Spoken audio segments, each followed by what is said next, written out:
Hello everyone, as usual it's me Pavlo and today we'll be talking about Shanling UP6, company's flagship Bluetooth receiver.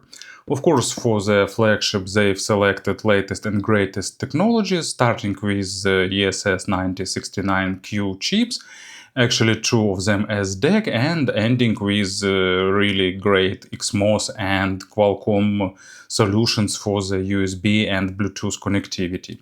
Of course, it supports almost all Bluetooth codecs, can be used as USB DEC, supports companion app, delivers significant amounts of power. So basically everything you can expect for the device of such type is here. And taking into account that Shanling is one of the top players on the portable audio market, I have pretty high expectations for the UP6.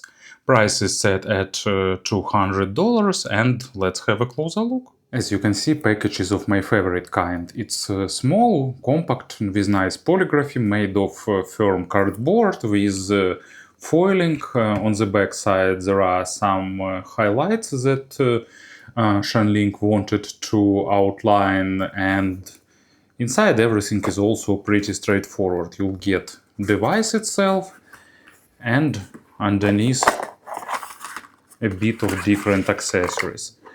So high-res stickers, if you still like them, long USB Type-A to USB Type-C cable for charging or to connect it to your laptop or PC, adapter from USB Type-A to USB Type-C, and short Type-C to Type-C cable for the portable usage.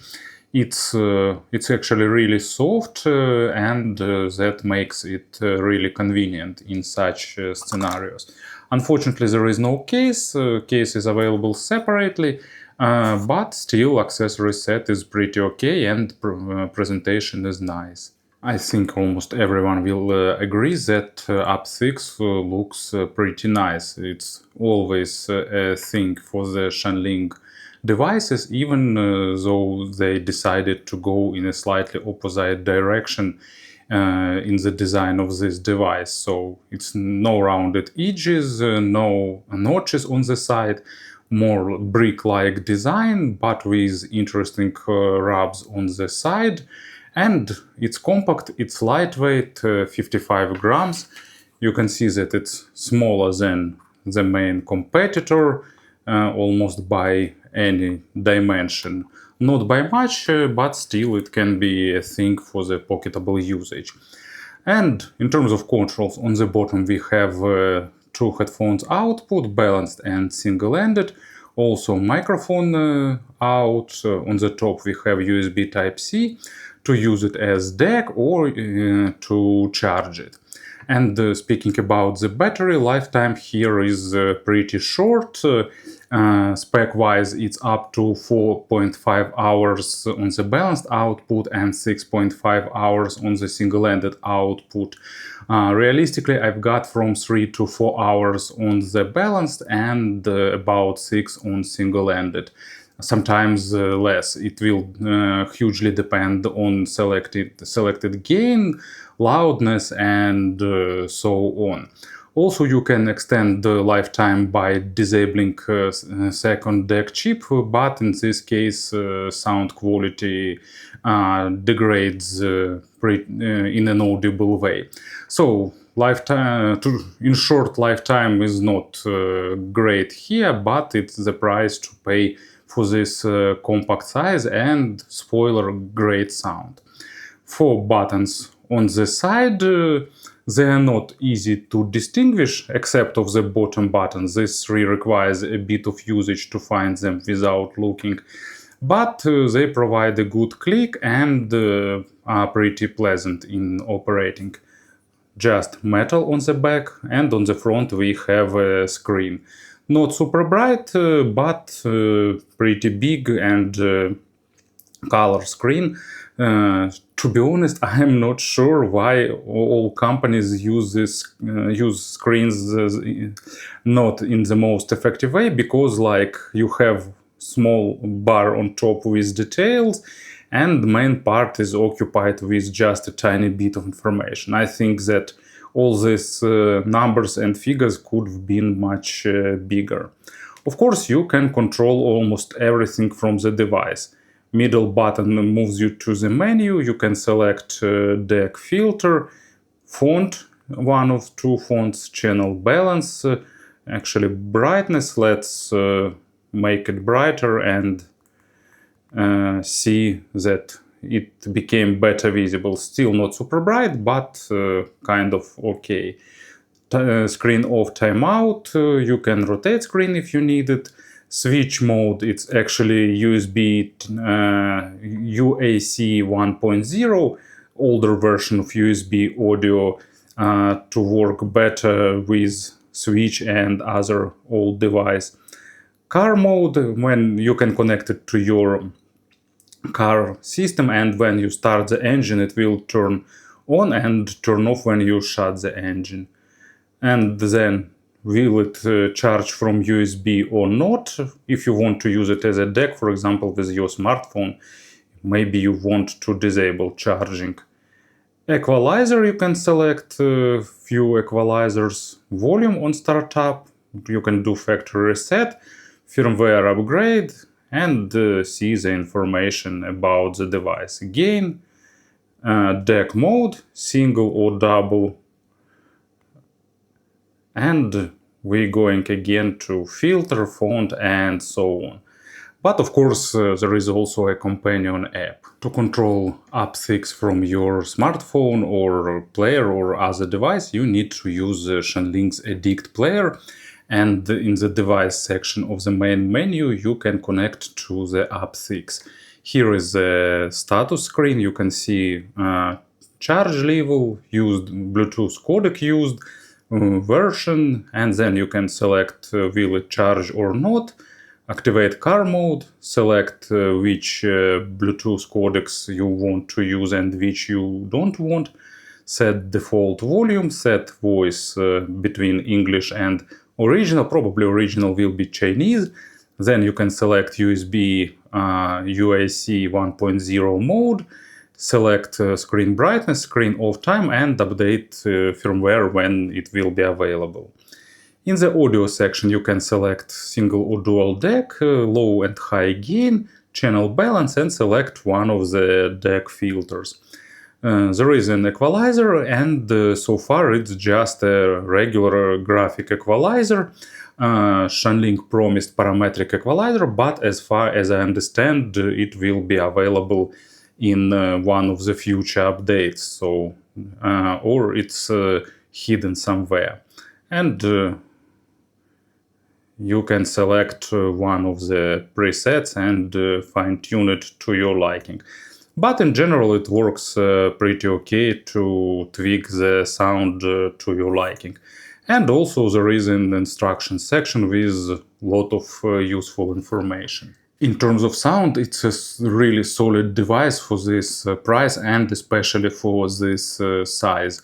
Shanling are true to their sound signature. They've added a bit of additional weight to the sound, but this time they managed to really well balance it, and that additional weight sound not like a color, something that color sound signature and make it less natural, but quite the opposite. It's making sound a bit more solid, bit better defined, give it slightly more foundation and improve dynamics, and that all plays really well with overall good technicality of this small device. And actually, if you connect it via USB, you'll get a slightly better definition on the lower bass and slightly more extension in the treble area. But as it's more of Bluetooth receiver device, so let's talk about the sound in the Bluetooth mode. I'm using LDAC codec for critical listening, and UP6 demonstrate a really good reception quality, really solid even in areas with a lot of Wi-Fi networks and interference, at least with my sources, because it's source dependent. So bass goes almost to maximum depth. It's really well balanced. It has a really good definition, deliver textures nicely. Of course, it's not at the maximum level in terms of technicality and small nuances, but still this amount of micro details is pretty solid, and you'll get a good sense of realism even with some audiophilic records with natural instruments. But with synthesized bass, there is no issues in terms of punch, in terms of weight, so it will deliver what is present in the record in effortless way. And first example for the low frequencies, it's Silent Night by Blues Company.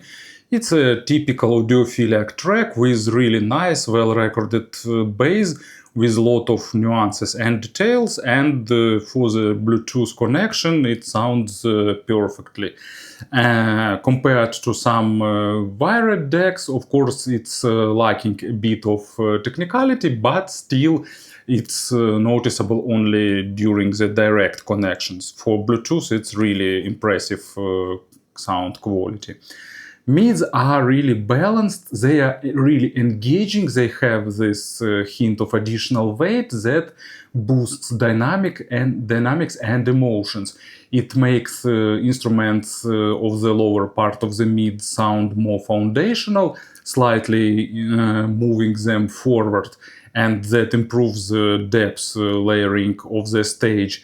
But at the same time, female vocals and distorted guitars and stuff that hits to the upper mids doesn't suffer from any coloration, giving you nice sense of clarity. Resolution is really good, but of course not maximum because of the lossy nature of Bluetooth codecs. But still you won't be lacking any significant and noticeable details. This device does a good job in balancing the sound signature to sound technical, but at the same time not monitoring. Imaginary stage is above average in width. It's not super spacious, but pretty big. And actually in depth it has a tendency to exaggerate the depth and to provide noticeable layering with noticeable difference between depth layers, but still it sounds pretty okay. And example for the mid frequencies will be "And Talking About Love" by Van Halen. That signature guitar sound used here inspired a lot of musicians, not only in the metal genre but also in different other genres, and this device plays it really well. Also, you can focus easily on bass, on drums, on vocal, on every single part of the track, but at the same time it sounds also really coherent. You'll get that sense of band playing together. Treble is as good as it possible via Bluetooth connection. Of course, don't expect some superb layering, but at least you're getting really good extension. Not maximum, with USB connection it will be better, but still pretty good, and both basic and advanced overtones sound really well balanced, and treble has slightly slower than they should be attacks and decays, but still it doesn't lose definition, but at the same time treble doesn't sound over sharp and over energetic or too forward.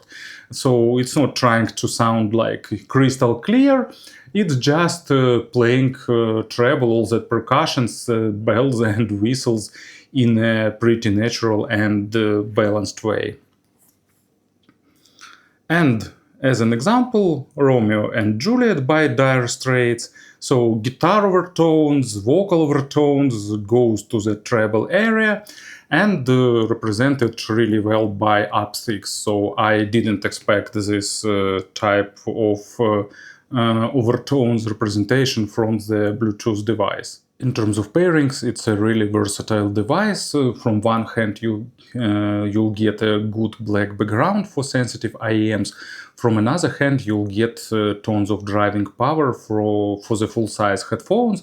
Of course, still it's not the best choice for high impedance models or tough-to-drive planars, But not super sensitive full-size headphones is not a complex task for this device. Of course, work time will be really short, but still you'll be able to enjoy some of your cans. In terms of comparisons, actually, main and probably only competitor is FiOS BTR17, which offers longer work time and more advanced features like desktop mode, convenient toggle of modes. In terms of sound, BTR17 is slightly more natural without that additional weight that makes this device sound so engaging and so pleasantly musical. In terms of sound, it really reminds me Shanling's M3 Ultra, not 100%, but they have similar ideas in tuning, and actually I didn't do direct comparisons, but by memory, actually, I even prefer UP6 a little bit more, but please take it with a grain of salt.